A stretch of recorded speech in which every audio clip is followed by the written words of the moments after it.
welcome everyone to a special edition of the Team Espana show. I know I say that every week, but this week truly is a special edition. Of course, as always, I'm Hobo Sexy. I'm the Buffet Prince. I'm the guru of gynophilia. And tonight, for one night only, I'm the horny avatar because I like to bender. You know what I'm saying? And my co-host, as always, Yo, it's your boy Jose, aka Salsa con Fuego, cause I'm muy caliente, aka the Brawlhalla boy. Shout out to my room raiders, Dimitri, Starks, you know what it is, we out here. And today's guest is someone who is very, very special. You may know him from his food unboxings, his eating challenges. He is one half of the Car Jomez show. Or maybe you know him from his wrestling tenure. He is the ICW Hip Swivel Towel Champion, as according to CageMatch.net, going on 10 years, by the way. Congratulations. record setting. You may know him as Joe. You may know him as Maximus Sex Power. But over here on the Team Espana show, we know him as Uncle Shoes. Uncle Shoes, though. That's right. You've got the Admiral of Awesomeness, the Emperor of Entertainment, the Colossus of Cool, the King of Keeping It Real, the Lord of Legit, and the Czar, by far, the greatest ICW Hip Swivel Towel Champion in the history of the professional wrestling business, Maximus Sex Power. Or the Revolting Blob, or L Shoes, or Joe. What up? My God. My Hispanic nephews, how can I help you today? My God, man, you truly are the definition of professionalism, my friend. You know what? I'm just setup like them. I'm truly outrageous. Truly, truly, truly outrageous.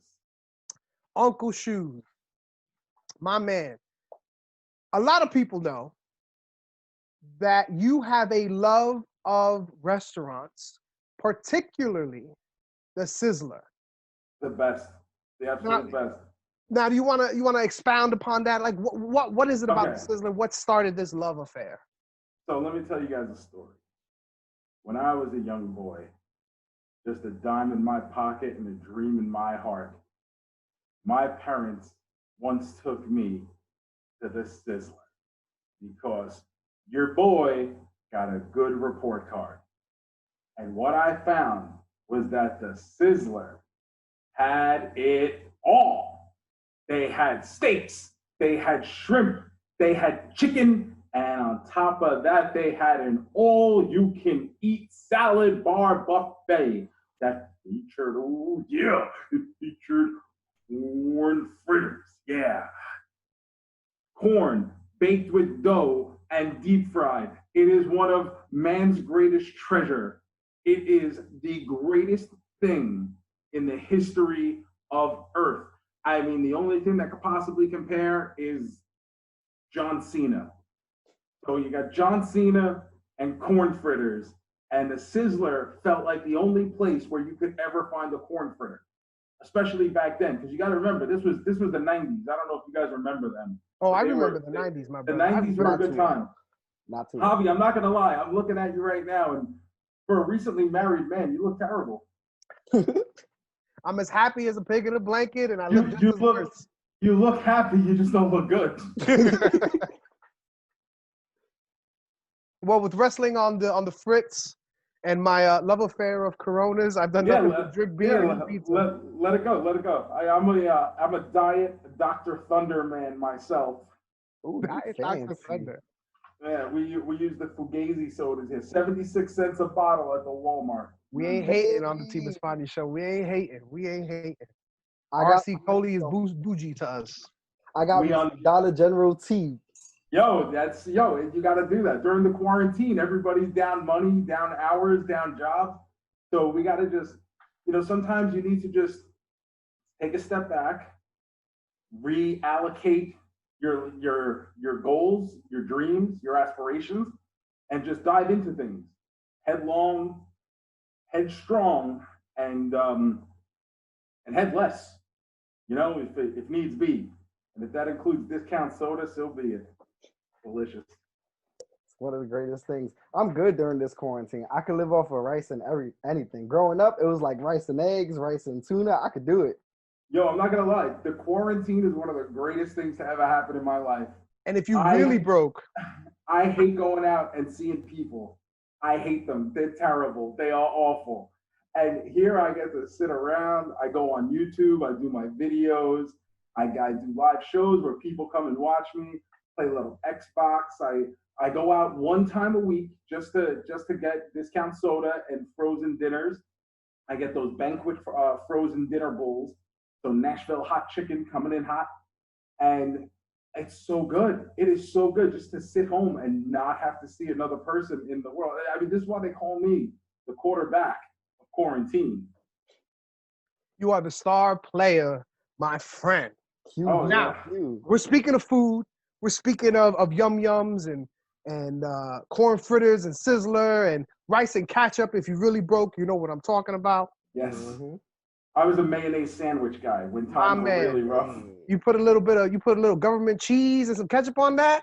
Put it in the microwave. Broke man's pizza. That's what you got. That's So what I don't know if mama you calls guys have ever heard of Jimmy John's. It's a sandwich place in the South and in the Midwest. And if you go to their restaurants, they have a thing called day-old bread. And it's really just yesterday's bread that they baked that they didn't use. And you can buy a loaf of bread. It's like a 16-inch loaf of bread for like $1. So when times were really rough, and believe me, they were really rough for a long time, every day I would go to Jimmy John's, get a $1 loaf of day-old bread, cut it in half, and just slop mayonnaise on it. And I'd eat one half for lunch, one half for dinner. And I did that probably for 3 months every day. And my man only spent $1 and whatever mayonnaise costs down in the Yeah, South. exactly. So, Uncle Shoes, I want to mention real quick, because you're a man of many talents. You're a man of multimedia presence. Mm-hmm. Lately, you've been on your YouTube channel I have promoting, what's the show? It's your dinner. social dinnering. Is what Social I'm calling it. dinnering. Thank you. Yeah. Social dinnering. How'd that come to be? Who came up with that idea? And where can people find it? I love EJ. EJ's like the guy from the Tom Green show who just sits in the window and laughs when it's appropriate. He has no idea what you're talking about because he don't remember Tom Green. No, because he's 15 years old and that wasn't a thing when. So, I was born in 94, Uncle Shoes. I was born in 94. Okay, so you were 6 years old. When I was 6 years old, I was watching He-Man and Thundercats, and when you were 6 years old, suddenly you were watching Tom Green? I don't know what I was doing. I'll be honest with you. I don't know. No, you don't know nothing. I hate you so much.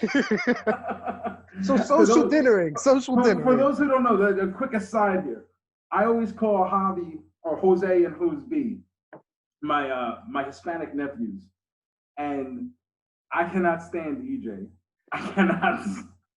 There are a few people I dislike more in this planet than Jose. And it is to be here, to be on here. I texted CPA before this, and I said, we were having a conversation about doing things you're ashamed about to try to get over. And I said, speaking of shameful things, I'm going to be on Jose and Jose B's show on YouTube today. Well, I appreciate it, Uncle Cheese. No, I love you guys. I do, and I mean that. You guys are great. And when we used to ride together, which was a lot, every time I would come up for a show, we would always be in the car together, and I would bestow upon you such knowledge and wisdom of Rockshaw and the artist formerly known as the Undertaker, that I can't say his name anymore, but he was a legend. God rest his soul. He's dead now, which is crazy. What? He's dead? Yeah, he was in a very bad car accident probably a year and a half, 2 years ago. Oh, that's terrible, man. Yeah. So R.I.P. the voice. But getting back to fun things, because I am the facilitator of fun. Social dinnering is, now I do a podcast every week, the Car Jomez podcast, which is available anywhere you get your podcast, Spotify, Apple, Podbean, Stitcher, you name it, it's there. And I've been doing these YouTube videos on the side, just trying to branch out and build a brand, across as many platforms as possible. And the YouTube stuff has been doing really well. the podcast is kind of stuck in this rut where we are where we are. It's a lot of fun. I love doing it. But where, it kind of just is. So the YouTube stuff came as more of a way to try to bring more attention to the podcast. And on the podcast a couple weeks ago, can I curse on this? Yeah, of Hell course. fucking yeah. Okay, because the shit is about to get weird right now. So a couple of weeks ago on an episode of the podcast, my partner Gomez and I, who's one of my best friends, and we've done the show together for about 4 years, his wife is a nurse, and we were talking about how we've both been dealing with COVID and how it's affected our lives. And that deteriorated into a conversation about how upset I am about COVID-19 because it has hampered my ability to meet up with girls I meet on Bumble. And it is now making me lose, like, I don't have any new places where I can jerk off because I can't leave the house. So at one point, I actually climbed under the kitchen sink, like my legit kitchen sink, and closed the cabinet and jerked off under there just because I needed somewhere new to jerk off. And it wasn't, I mean, it was kind of cool to actually fit under the sink at my size, but I just needed something new. I needed something vibrant. And I'm a single man and I love being single. But some of us don't have people, we don't have living girlfriends, wives, kids, parents. And during the quarantine, you do get a bit lonely. I miss the touch of a woman because I've been on Bumble nonstop trying to get girls to send me pictures of them dressed up as Velma from Scooby-Doo. And it's, I would say it is going borderline not great. But I came up with this social dinnering idea out of this because I said, if I'm not the only one who's single and hanging out at home all the time by himself, what if I do live shows on YouTube where I just sit down and have dinner and talk to people who come in and watch live and are in the chat, and we just hang out and talk, and I do it for 20 minutes or a half hour, whatever it takes me to eat dinner. Maybe that branches out into like a big time eating challenge. Maybe it doesn't. Maybe it's just, hey, let's watch an episode of Friends or The Office on Netflix and have something to eat over it, and we'll just comment about that. Basically, it's just a way to get people engaged and kind of out of the daily monotony that we've been stuck in for so long. I could speak to that, man, because one of your, I don't know if it was your first or one of your first, where you did the McDonald's challenge. Where you almost successfully uninterrupted ate all the requirements of that.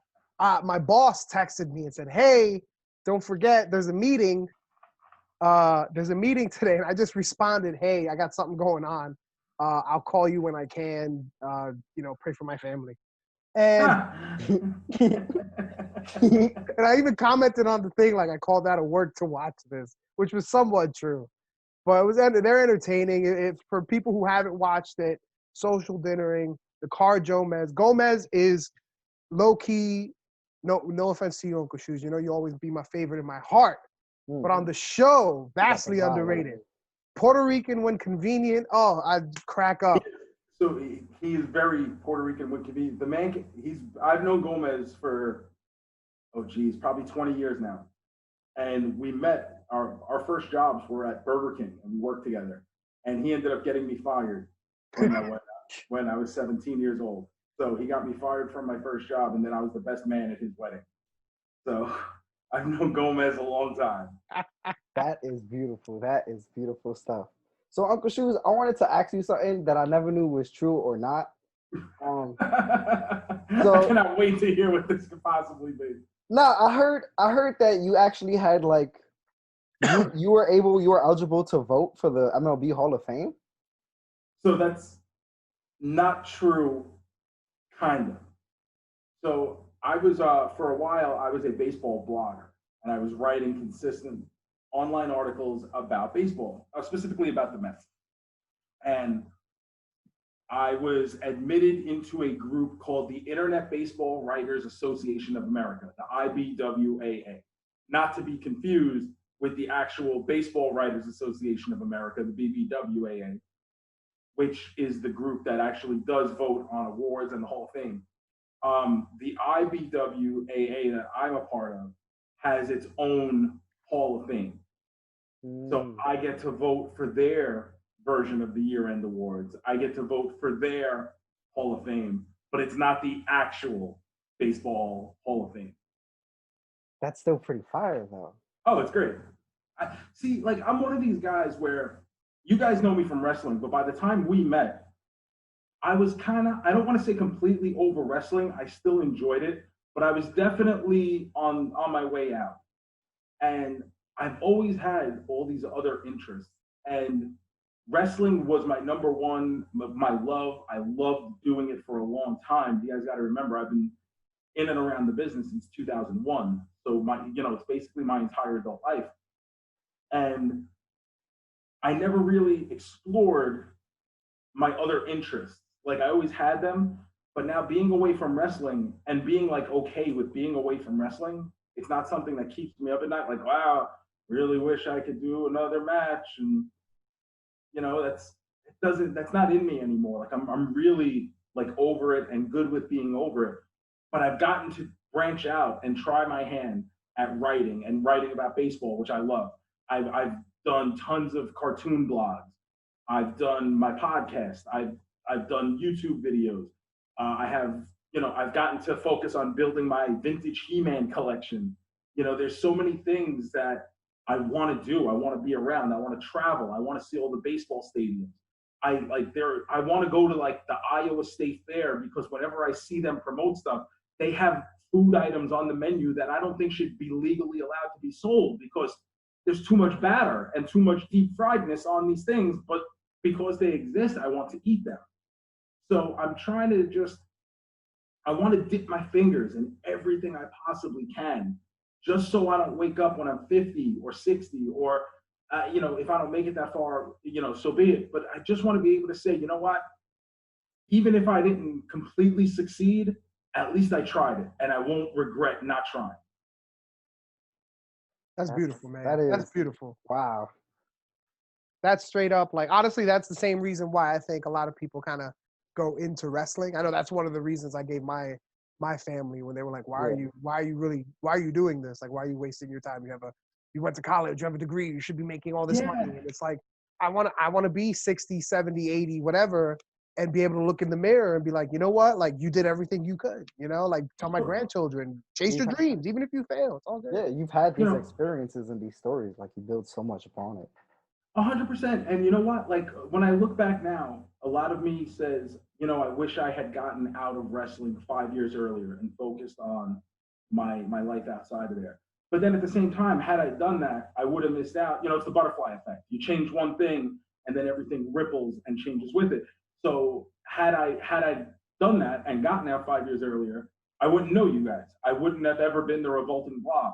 If I had never been the Revolting Blob, there's a ton of friendships that came with that I probably wouldn't have right now.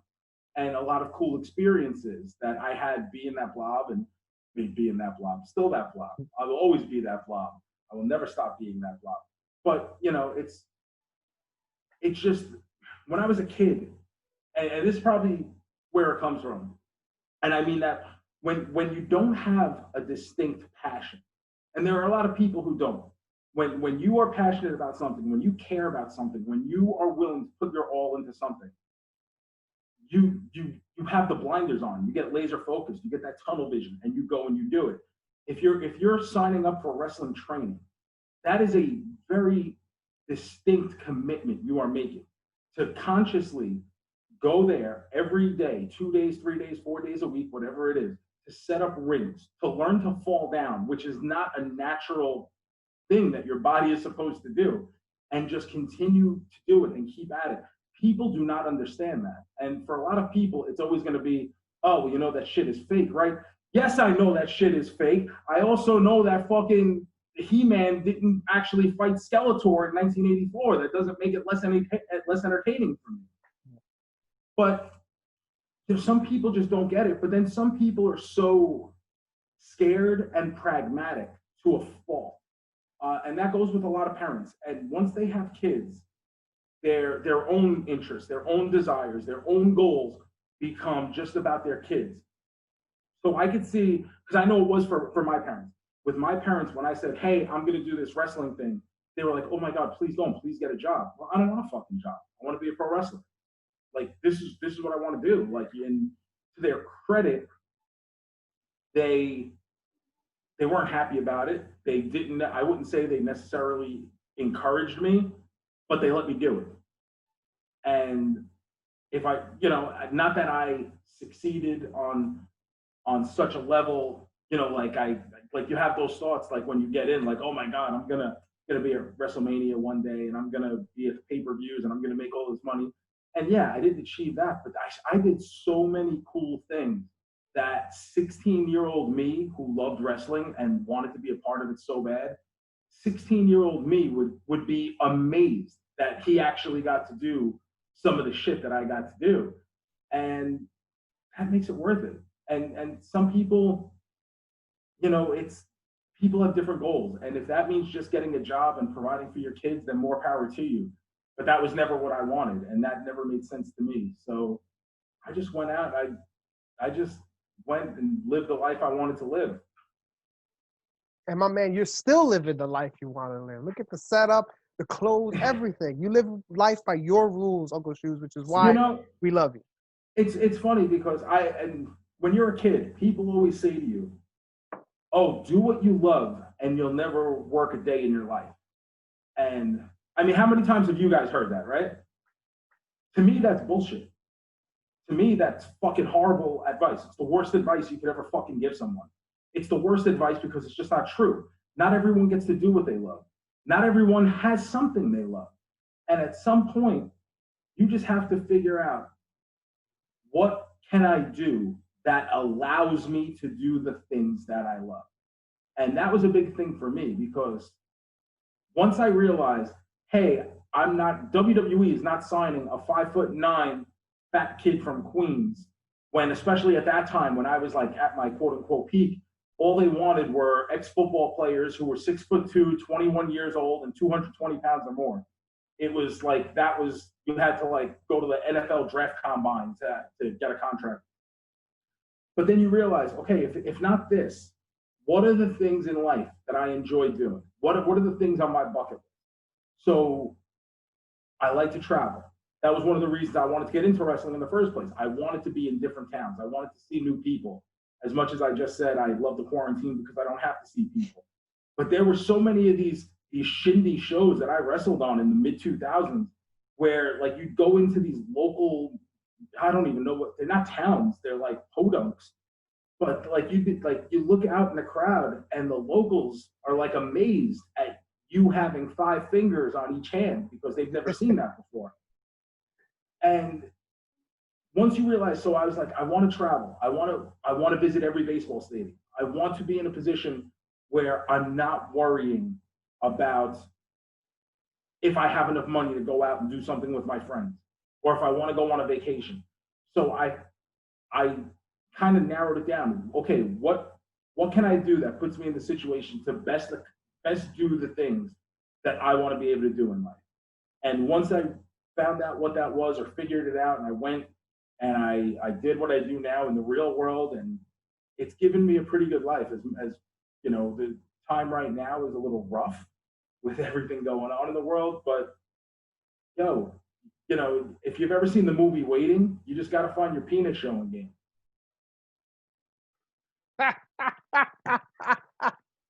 That is well put right there. Also, Waiting is a very good movie. I just want to throw it is. I'm a big fan of Luis Guzman. He's one of my like actual favorite actors. I love that man. I love that man.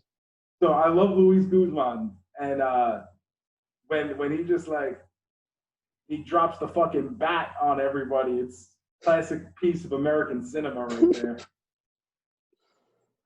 Oh man. So you mentioned living life on your terms. You mentioned you mentioned a lot of different things, but one of the things knowledge today. Yeah, like if you're watching the Playteamespana show for the first time, like write down some of the shit this man just said, because it's truth. It is truth with 3 F's. Live your best life. Look at Uncle Shoes. And one of the things I wanted to talk to you about, Uncle Shoes, real quick, was and EJ mentioned it at the top of the show, was, and this is wrestling, this doesn't have to be a wrestling centric conversation.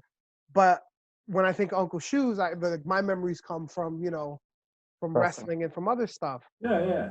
And one of the things I wanted to talk to you about was you're the longest reigning 10 years plus hip swivel towel champion. Yeah.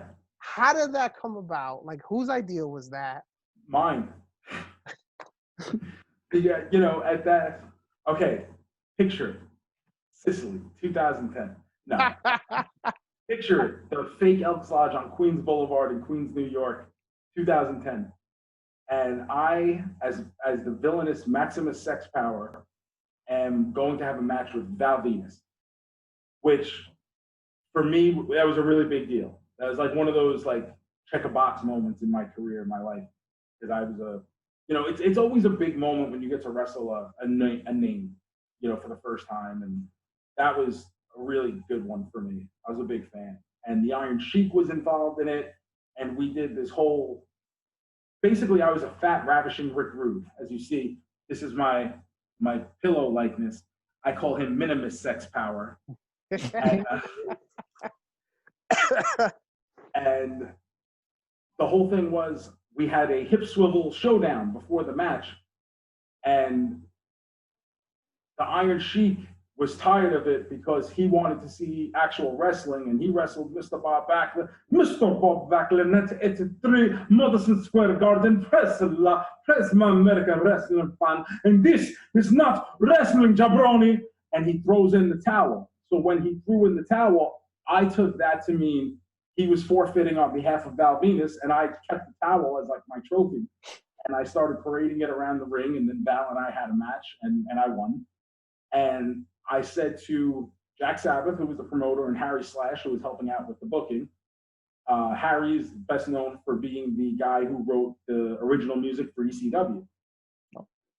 So just like you guys call me Uncle Shoes, I knew him at 19 years old, and I called him Uncle Harry. So, the world is a circle. Unless you're Kyrie Irving, who thinks it's flat. But fuck that guy. Oh, God, fuck anyone who gives up on science at this point, because look what you got us into. So I came up with this idea where I'd say, hey, after I win the towel, what if I treat it? Because at that point, the company was pretty new. It had just made a comeback, and we didn't have any champions. I said, what if I paraded around with the towel as if it was my title belt? And I would put it on the line. I would defend it. I would respect it. Like, I wouldn't let it touch it was a big, I would go, I will treat it like it's an actual championship. And it started getting over. It genuinely did. I started getting over. I defended it a bunch. Necro Butcher, Robbie E, Gangrel. A bunch of those matches are up on YouTube. If you want to look them up, you can find them. And it started catching on a little bit, and it was just cool. It was fun because it was different. But a lot of times what you get into with wrestling is the fans always say, oh, give us something new, give us something different. But then when you do, they go, what the fuck is this? We want people to keep doing super kicks for the 119th time. And then they don't know whether they like it or not. But I do think, so like you had like the wrestling journalists who were not a fan because I wasn't in there and having the same matches that everybody else on the show was having. But it was the one thing that kept me different, because you may not remember the 15 guys in the tribal gear, who were doing fucking arm drags for 15 minutes, but you remember the fat guy who gets naked and dances. And in the pro wrestling business, what's more important than actually standing out? I mean, there were points in time where I get recognized when I go out. Like a TSA lady, when I was flying out, going through the airport, she goes, "Are you a wrestler?" I go, "Yes, ma'am, I am." She goes, "I knew it. I take my kids to see you. You're the boy that likes to get naked and dance." And I'm like, that's terrific, especially during the early 2000s, and right as the Attitude Era was winding down and wrestling was still hot, people still gave a shit. Maybe one day they will again, because they certainly don't now. But when wrestling was actually important in popular culture, I used to get recognized everywhere I went. Because we used to pack the Elks Lodge with 1,000 people, 900 people twice a month between ICW and USA Pro Wrestling.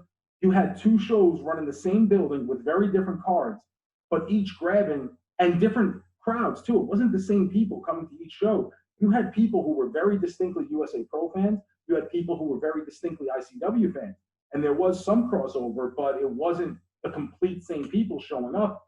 It was a really cool time to be around. And, you know, being able to go through that and then having my little run where I just started defending the towel, it was my little thing. My little thing in wrestling history was I was the guy who got to be the towel champion. And it got me in the New York Daily News. It got me in a bunch of newspapers and publications. And you know, cagematch.net recognizes it as an actual championship, which is cool. I still have the actual towel from that day, June 12th, 2010. Still have it. Wow.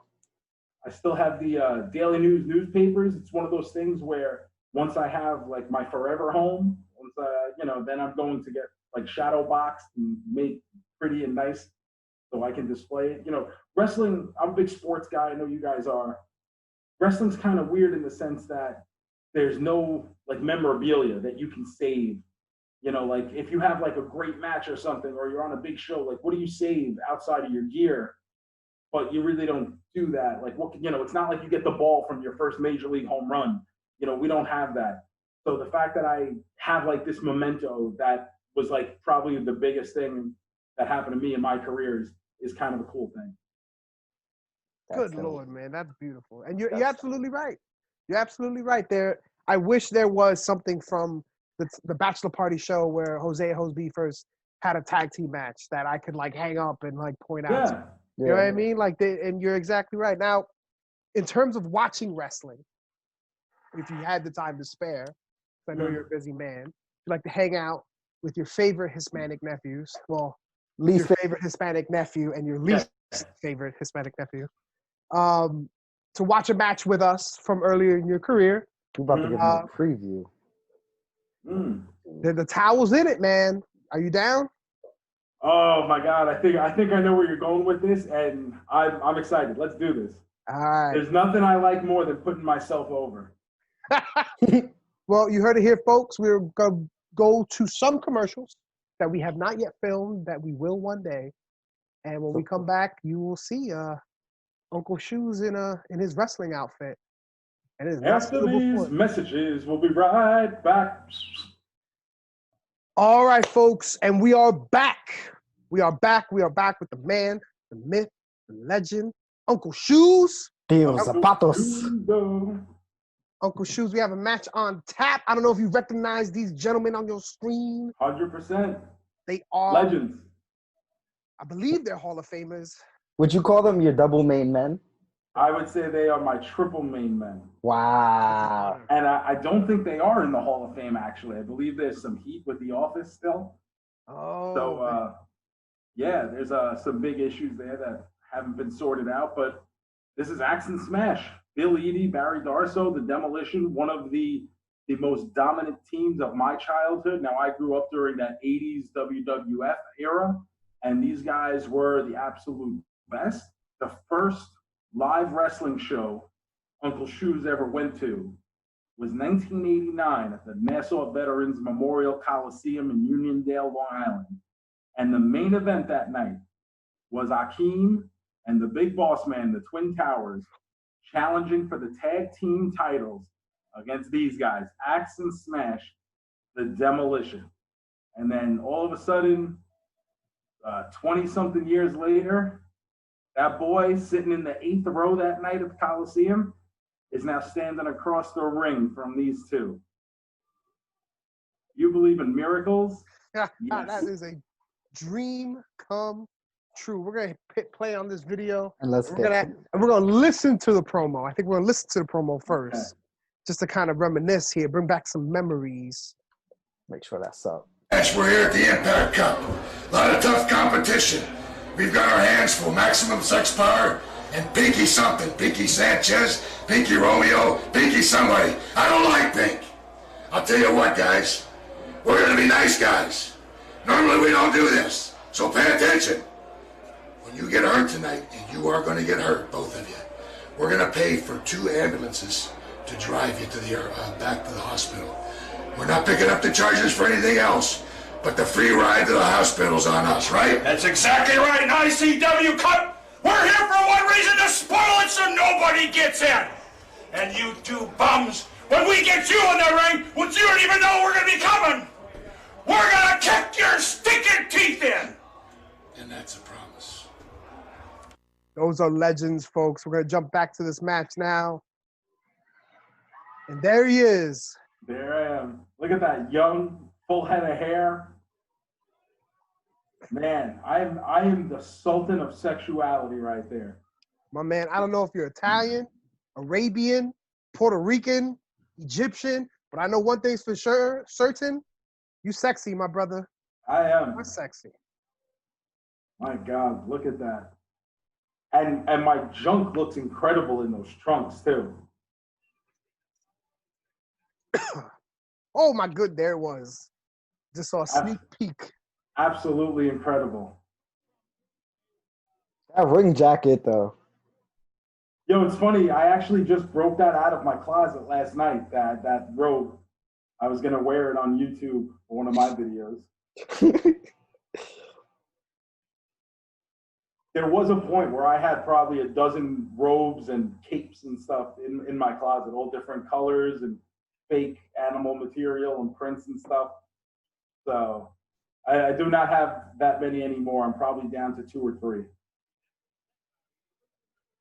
Well, if any of you perverts out there want some bona fide Uncle Shoes material, slide into his DMs. Yeah, slide into those DMs all across social media at MaxSexPow, MaxSexPow.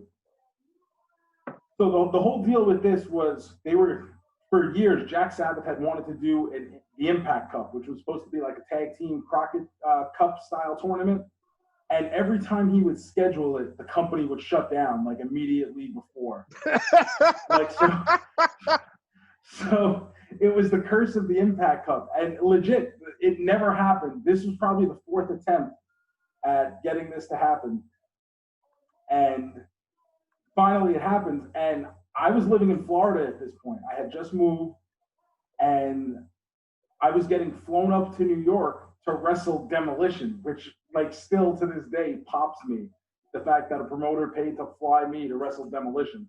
So this is a non-tournament match. It was just that they booked Demolition, and I guess they wanted Demolition to come out at the end and hand over the winning, like the winning team, to give them the cup. Okay. And Demolition was like, yeah, no, we're gonna give us something to do that could get us out of here by intermission. So they're like, all right, get Maximus Sex Power up here, give him a fucking bullshit match. But for me, you know, they were like, called me legit the day before. I got a phone call saying, hey, can you come to New York and wrestle Demolition? And I'm like, wait, what? Who do you think I am, the Heart Foundation?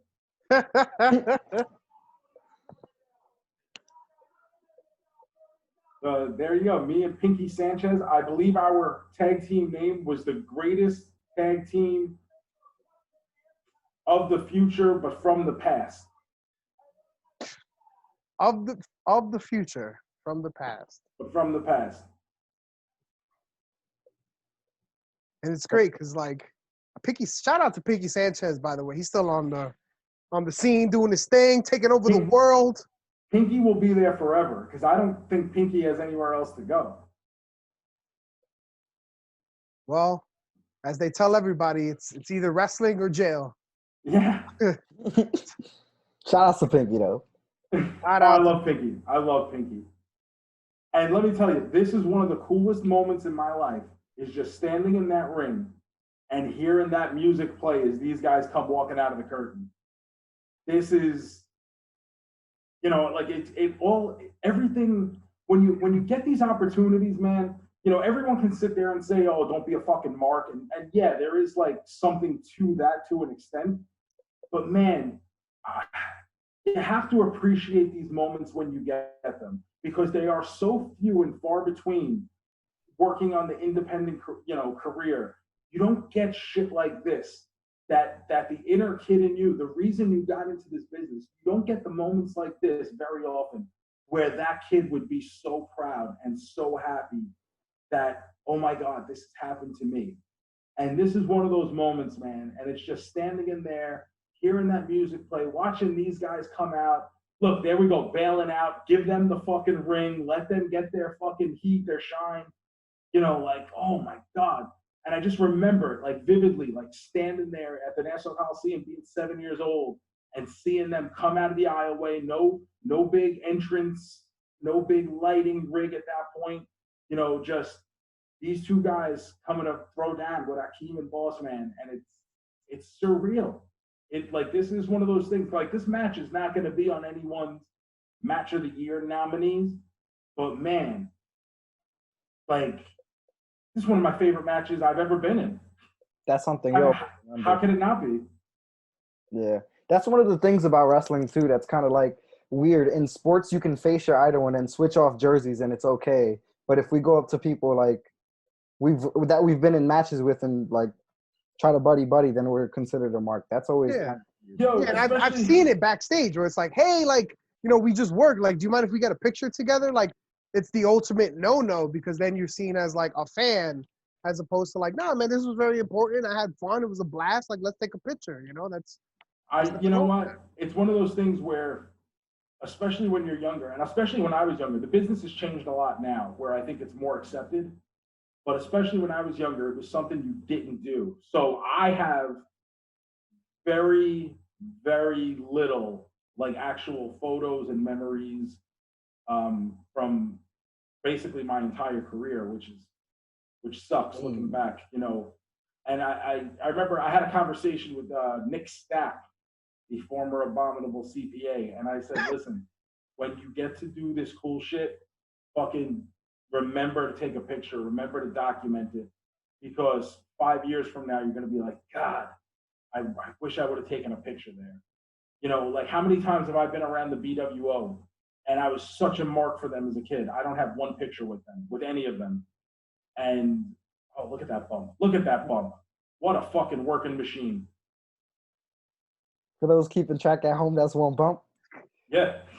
So what's great about this is one. So I throw it to him. He pops, and at this point, like Axe turns around because he actually popped, and then Barry put his face in the turnbuckle, and I was so proud of myself that like here are these like two monsters, like absolutely ran my childhood, and I was able to pop them both in the ring. Like that was like such a cool moment. That's beautiful, man.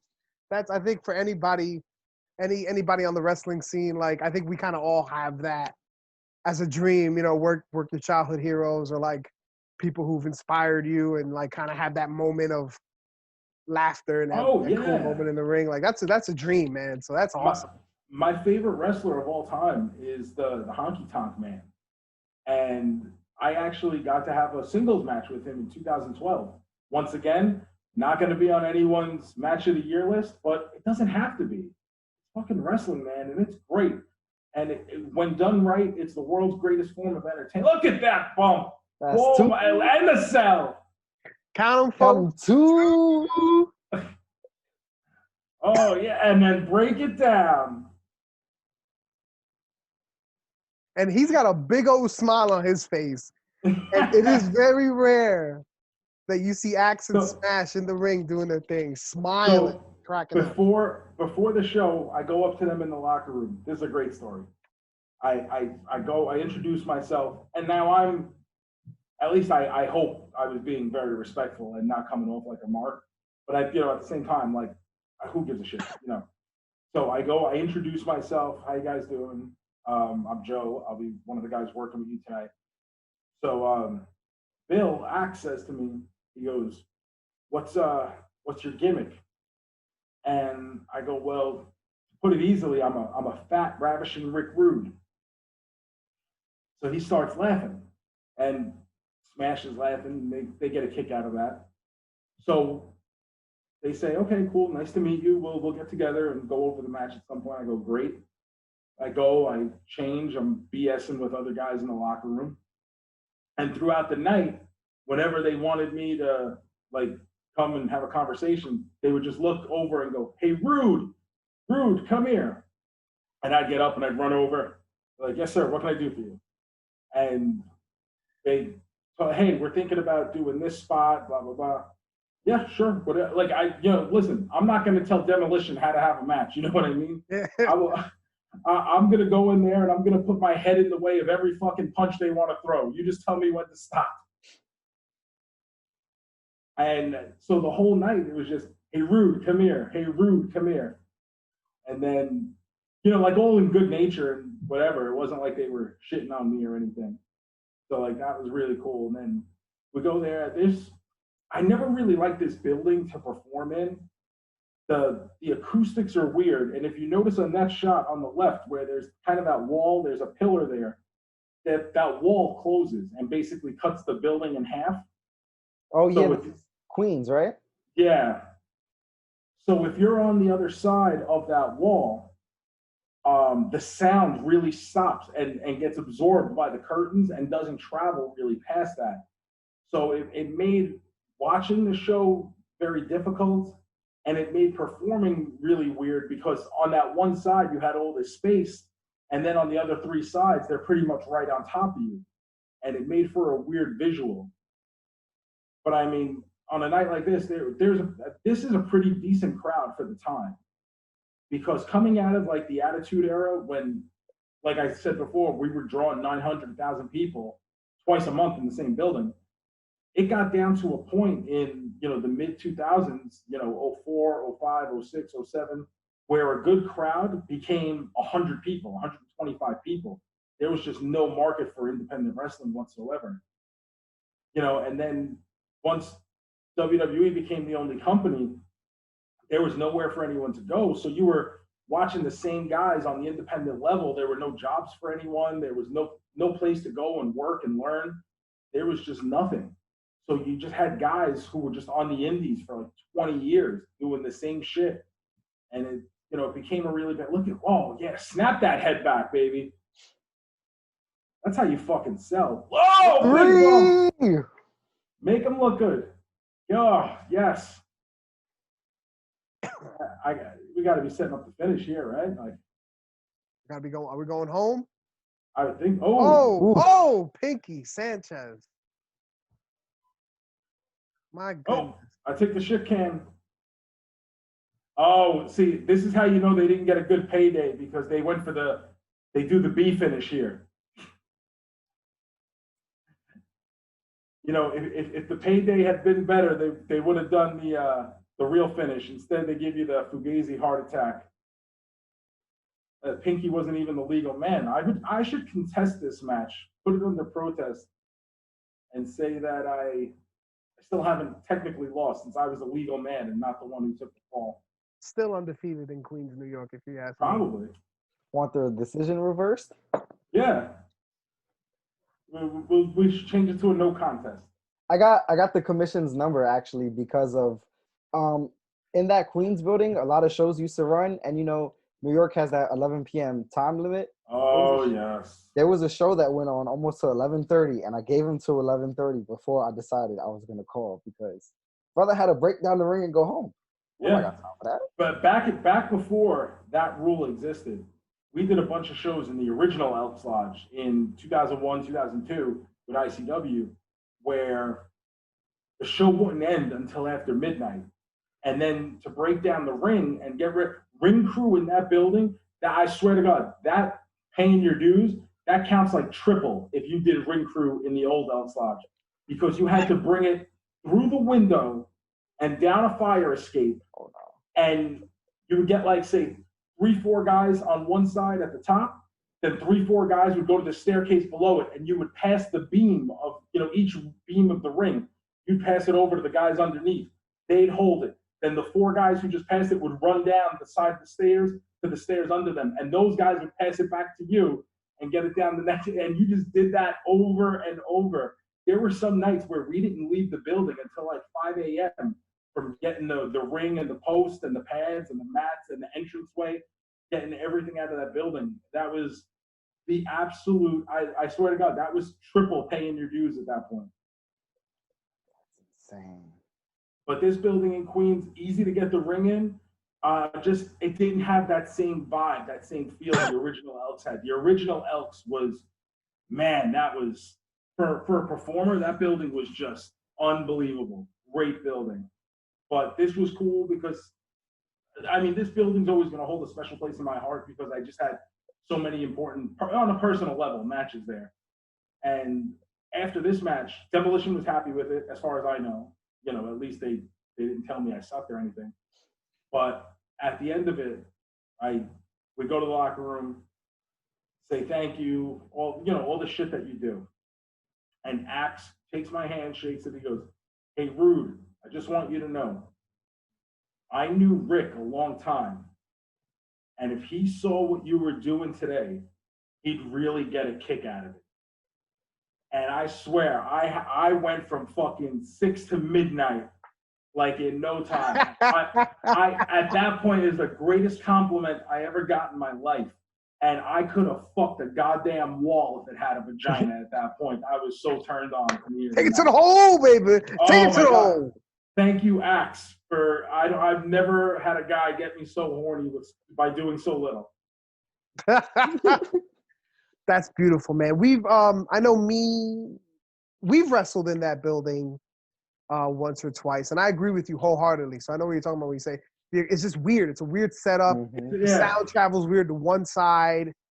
Like it kind of draws your attention where it shouldn't. I don't know. It's a weird. And the people that run the building don't want you there. You feel completely unwanted. They want the money that comes with holding a wrestling show, but like they don't want you using the bathrooms. They don't want you using the showers. They only want you in like one little corner of the locker room, but not spread out because there's 30 guys in a locker room. It sucks. It's such a bad like atmosphere. And it's still like that. You know what I mean? Years later. Well, Uncle Shoes, the time has come. The time has come. The time has come. This is what I've been waiting for. Today, if you allow us, you can be the special guest judge on the finals of the Mask Madness tournament. I have been waiting for this moment my entire life. My entire life. Well, we're going to take a quick break. Everyone's going to settle down their nerves. Jose's going to build up his defense. Of course. I'm going to PayPal you, Uncle Shoes, some money so that you vote for me. Yes. He likes you better. And we're going to come back. But first, real quick, we're just going to put up the rules so that everybody can see them. And if you're a first-time viewer, I don't know why you would start with the finals of the Mask Madness tournament, but we're going to put up the rules for everybody so you can follow along. And when we come back, we will have the finals Mask Madness tournament. Blue Demon versus Jushin Thunder Liger. Who has the coolest mask? Can't wait.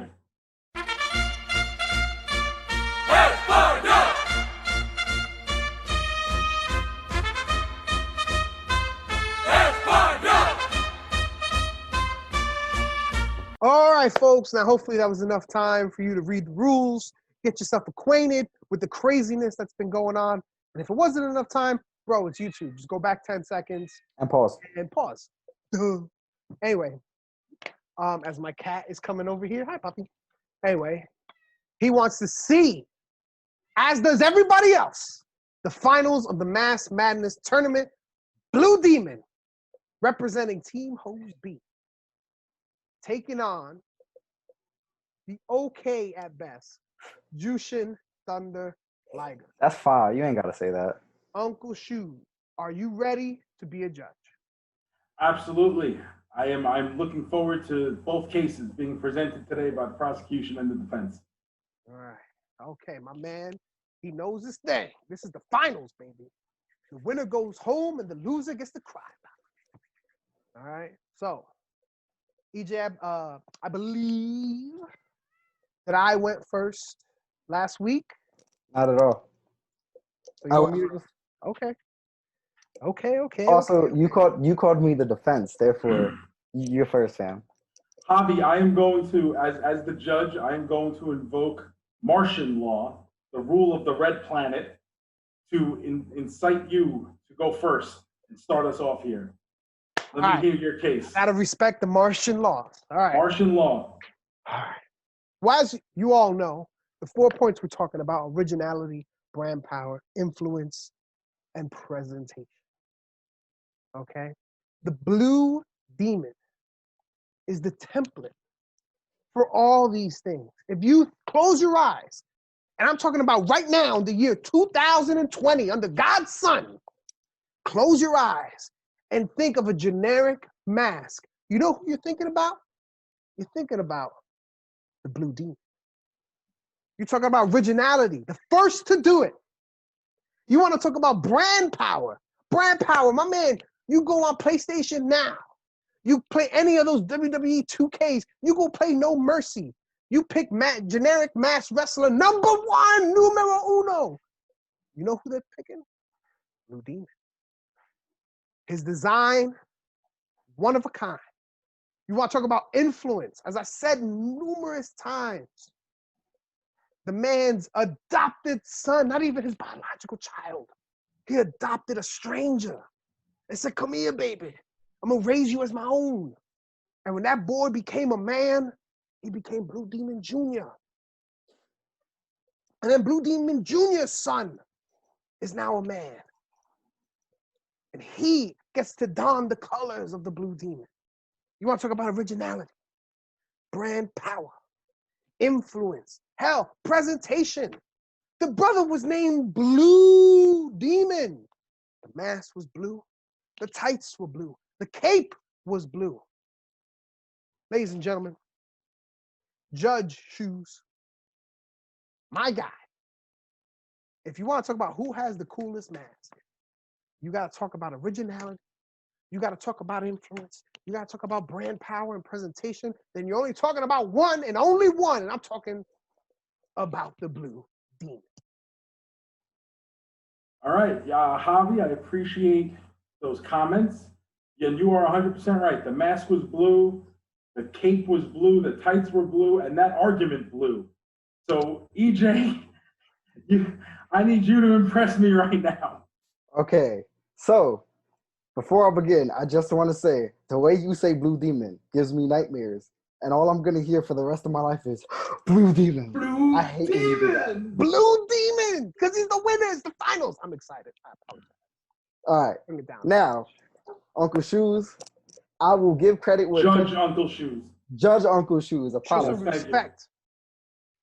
Judge Uncle Shoes. I will give credit where credit is due. Blue Demon is the basic mask. He is the generic mask. You said it best. In terms of originality, you have to go with Jushin Thunder Liger. Because, I mean, look at it. If you look at his mask, he had flames. He had horns on the side. He had fangs. I mean, what more did you want? He had everything in once. He had, if you want to take it to the next level, because you mentioned the cape, my guy had like a whole bodysuit. And it looked super dope. Like, you can be in whatever shape you want because you have a bodysuit and look super fire. Everything matched. If you want to talk about longevity, 31 years, and it's not just in Japan. As opposed to Blue Demon, I feel like he's more people are going to know him in Mexico. Jushin Thunder Liger, I feel like he's on a global stage a little bit bigger, I would argue. And I think those are the main arguments that you can make. I mean, I can sit here and talk about Jushin Thunder Liger, but if we're going on influence, nobody's been able to repeat what he's done. And I'll also give you credit for that. But in terms of originality and brand power, there's no argument, bro. I mean, the guy has an anime. He has a cartoon. No.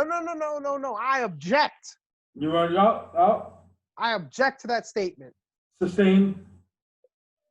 That's Jushin Thunder Liger doesn't have an anime. The Jushin Thunder Liger, the wrestling character, is based off an anime. The anime was first. So therefore, you know that the brand already works. You know it can go on a larger scale, and it's gonna appeal to kids. It's gonna appeal to everybody now because you took that character that was a cartoon, and it could have grown up with the kids thus the 31 years, and it gets even bigger. I mean, everything together, just off of his look alone, it all goes, bro. But it's the finals, baby. It's the finals. You're talking about originality. You ain't talking about Jushin Thunder Liger. He was a damn cartoon character. That's the same thing as the Power Rangers showing up. Kaiju Big Battle, whatever it's called. That's the same level of respect I give to the mask. I'm not talking about to the performer. The performer has all the respect that I could give to somebody because that man had amazing skills. I'm talking about Jushin Thunder Liger and Blue Demon. I'm simply talking about the mask. And in terms of mask, I mean, which design's more next level? Are we talking about originality, brand power, influence, presentation? You want to check boxes, kid? You want to check boxes? I gave you Blue your boxes. Demon does it. I gave you credit. I said you were original, and I said you were the generic influence on every mask, and I gave you that credit. But we can't argue that mine's not the cooler mask, and we can't argue that mine's not the more original look. You're right. We can't argue it. That's why we've had a guest come on for the past 4 weeks. So Uncle Shoes. Okay, counselors, have you both completed your arguments? Yes. Wait a minute. I got one more thing to say. Oh, here we go. Fuck you, Jose. From the back. Now I'm finished. I'll allow it. Now I'm finished. Okay, so we are grading here Jushin Thunder Liger and the Blue Demon on mask, originality, influence, presentation, and branding. And honestly, when I think about these are two of the great masks in the history of the business. So these are great and valid choices to be here in the final. And both of you do make compelling cases for each of your masks. There's just one teeny tiny problem with both of your arguments.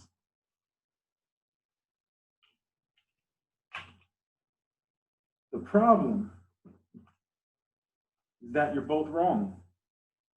The problem is that there's only one masked wrestler who's worthy of being the best. That's me. That is the revolting blob. And when you want to go with originality, influence, branding, there is no one better. Because I am the revolting blob, and you are going to pinch my leg if you need air. P.S. I'm horny. My God, folks. My God. The revolting blob. A is on the Team Espana show. Can't wait to promote that. B just declared himself the winner of the Mass Madness tournament. just threw it to the wind and declared myself the winner. Like I said, there's nothing I like more than putting myself over. I guess that's it, folks. The champion of Mass Madness. The revolting blob. And just so everyone knows, this was not set up. Neither of these guys knew this was coming, and they had no idea where I was going with this. And honestly, this is gonna be a final that people are gonna talk about for a long time. All 45 of our viewers. Yep. They'll never forget this. Well, we're coming down to the wire now. So once again, the winner of the Mass Madness tournament, the revolting blob. Blob/Uncle Shoes / Maximus X Powers. Joe. You have been more than a pleasure. Dare I say, quote our wrestling trainer, you might be one of my favorite guests we've ever had on. I mean, I'm pretty much the godfather of guests. So you are a man among children, let me tell you. I'm just a kid playing in the sandbox and enjoying every minute of it. Now I know we can keep going. We can talk forever and ever and ever because we're boys, we're family. You were invited to my wedding. You didn't come, but that's okay. Yeah. I understand you're a man of many positions, a man of much political power, and a man with a busy schedule. So I understood. I didn't take Brothers got work to do. I did send you a nice coffee pot though. Oh my God, I enjoyed the crap out of that coffee pot. And that's a shoot, folks. Anyway. Uncle Shoes, you want to give the lovely viewers of the Team Espana show some plugs? Where can they talk to you? Where can they reach you? Where can they learn more about Uncle Shoes? You can follow me all over social media at MaxSexPow, short for Maximus Sex Power, MaxSexPow. Check out my weekly podcast, the Car Jomez Podcast, CarJoemez as in zebra.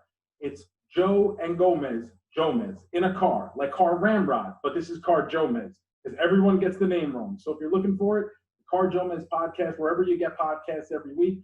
Check out my YouTube channel, youtube.com/Car Jomez. Like, subscribe, rate, review. And especially for these guys, if you're fans of these guys, and if you're fans, whatever it is that you're a fan of, whether it's podcast, a wrestling show, a video, if you enjoy the content being provided to you by creators such as Team Espana here, such as myself, take the time. It takes almost not even a full minute. Leave a review, click like on a video, leave 5 stars. You have no idea how much all that matters. So if you're a fan of this show, subscribe to the channel, click like on the video. All of that matters. So that's a nice, easy, free way to support your favorite content creators and keep them making the kind of content that you enjoy. So please do that for whatever it is that you enjoy. My man, you are truly a man among children.